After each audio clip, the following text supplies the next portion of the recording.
What is going on YouTube? John here, and what I have for you today is the 110 scale Magneto from Iron Studios. What I'll do for you is I'm going to show you the box, take the pieces out, show you each of them individually, put them together, and then give you my overall impressions. All right, let's get started.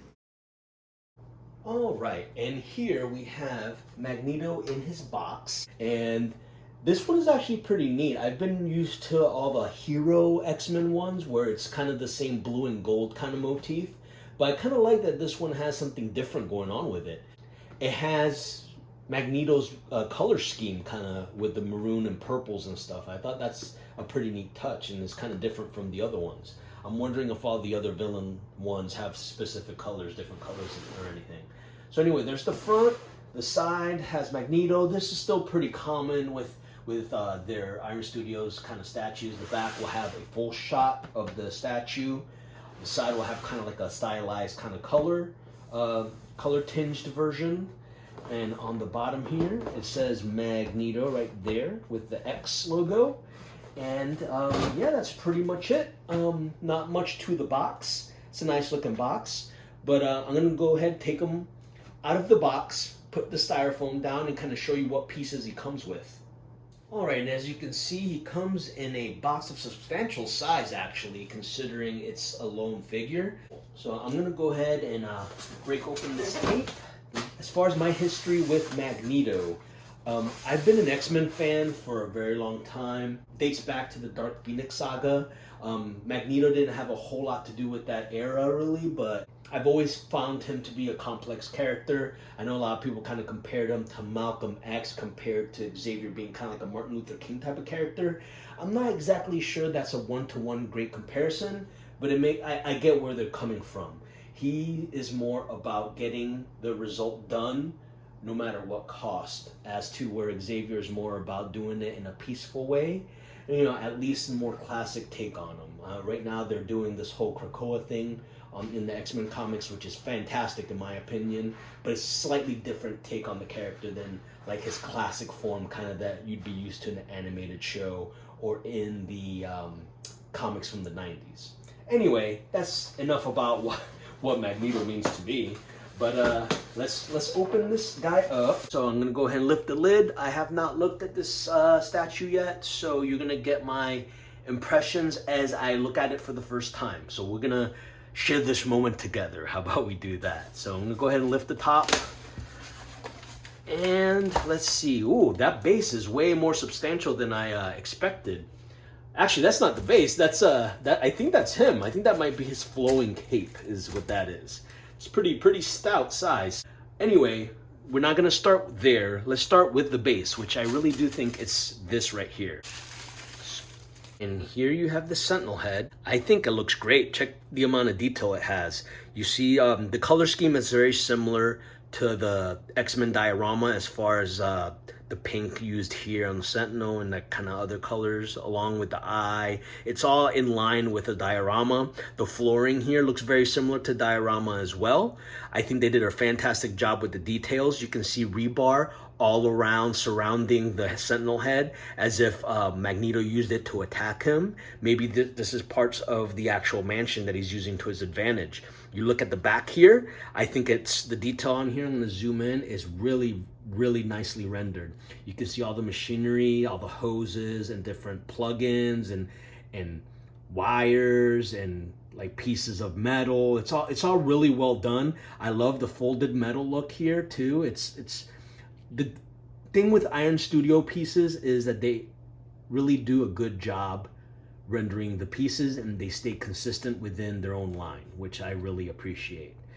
I think this is another knockout base. It's done very well. I love the colors. You see little frayed wires there. All right, so I'm gonna move on from here and I'm gonna go ahead and show you the rest. These are his legs. Let's see, probably not too exciting here, but still it's good to see that the detail isn't lost on the legs here. It's really nicely done. Yeah, I like the amount of detail they added. You can see all the little belt buckles. I love how there's different materials here, like different textures anyway, to give off the fact that there might be different materials to the boot. I think that's really nicely done. You can see right here. You see even the pants have different kind of texturing along the sides here, right here. Must be some kind of special technology that gets rid of chafing or something. Who knows? I don't know what Magneto's up to. You see he has a nice little belt buckle here, nice little detail all the way around. You can see all the seams, you can see all the stitch, you know, fake stitch work, because obviously this is polystone, but it's all really well done. I'm really happy with the way they did this. If you zoom in here on the boots, they do this with all their statues. You can see all the amount of detail on the boots. You can see dirt and kind of like mud all along the boot. And even if you look, you'll see treads and everything, because they're stickler for detail, and I really do appreciate that about them. So, all right, well, this looks very nice. I'm gonna go ahead and move this to the side, and let's go with the Magneto body. Check that out. I'm gonna go ahead and focus.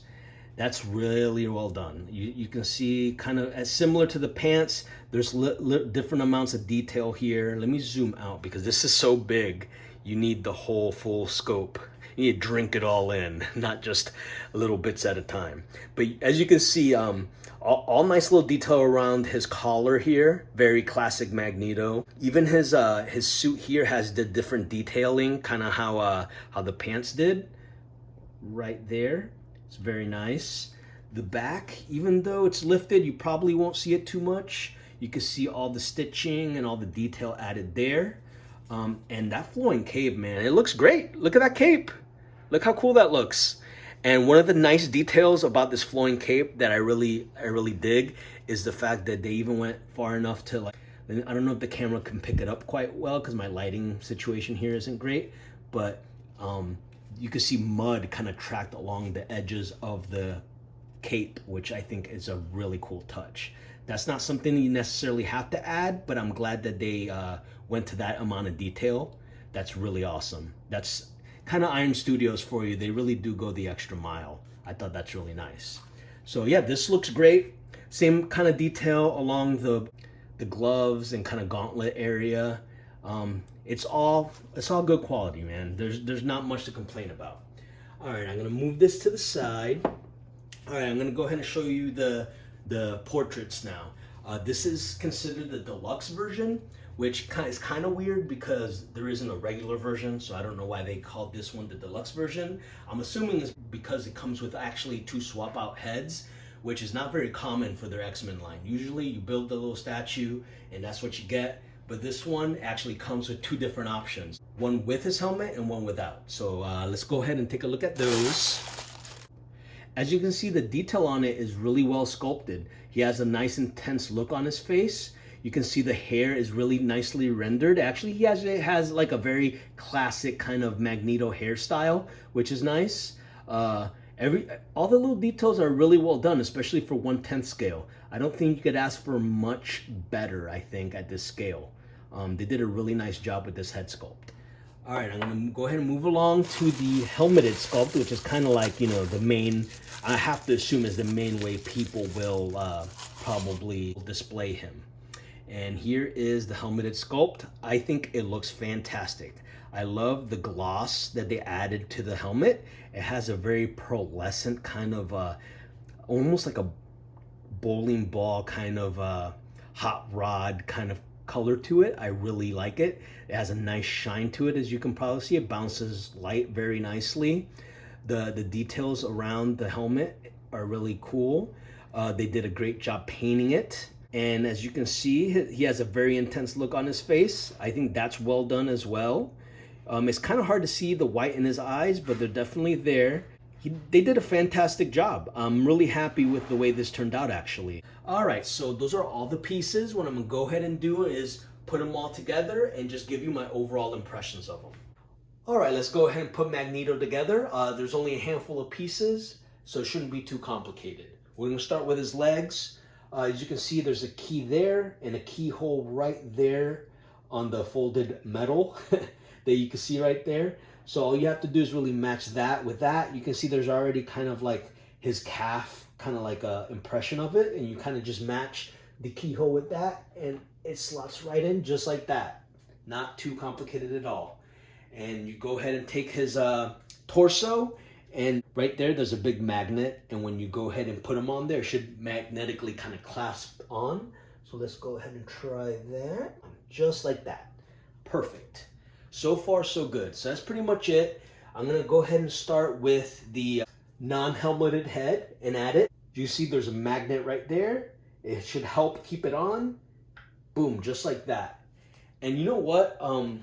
I said before that, oh, who's gonna put on his non-helmeted head? But it looks really nice actually with it. You can see he has a good like ferocious look on his face. He looks very intense. I think it looks really good actually. It's better than I anticipated that once you put it on the statue. But yeah, that's one of his looks right there. And then here's the other. Again, I'm confused why they called it a deluxe edition because there isn't a regular edition. So what makes it really deluxe? The world may never know. So anyway, here's the helmeted one. Same kind of deal. There's a little magnet, kind of puts it on itself. And there is Magneto in all his glory. I think he looks great. He looks like he's ready to destroy a Sentinel with all the metal around him. I'll go ahead and give him a twirl so you can see his cape looks very awesome. Check that out.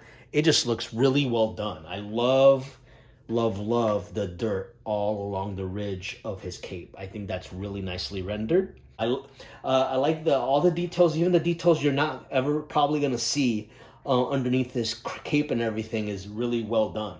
I like kind of the look, how it was a smart use of this kind of folded metal to actually connect the figure to the rest of the base. It gives it a look like he's floating in midair. I think that's a really awesome look. It looks great. Finally sculpted, and it's probably gonna make a great addition to my X-Men diorama. And what I'm doing with that is I bought this kind of a 7-inch riser. It's kind of, think of like a little mini table made out of acrylic, clear acrylic. And I'm gonna go ahead and put him on top of that, and it's gonna kind of give off the impression that he's flying above everyone. I think it's gonna add a lot to the piece once I add him to the rest of my diorama as a proximity piece. And I'm kind of excited to see and kind of take pictures of him like that, because I think it's really gonna turn out well. Anyway, there is Magneto. Hope you liked this review. There's not a whole lot to it. It's pretty short. Like and subscribe if you liked my video. Hit the bell notification so you can receive other videos as I put them out. Until next time, take care, guys.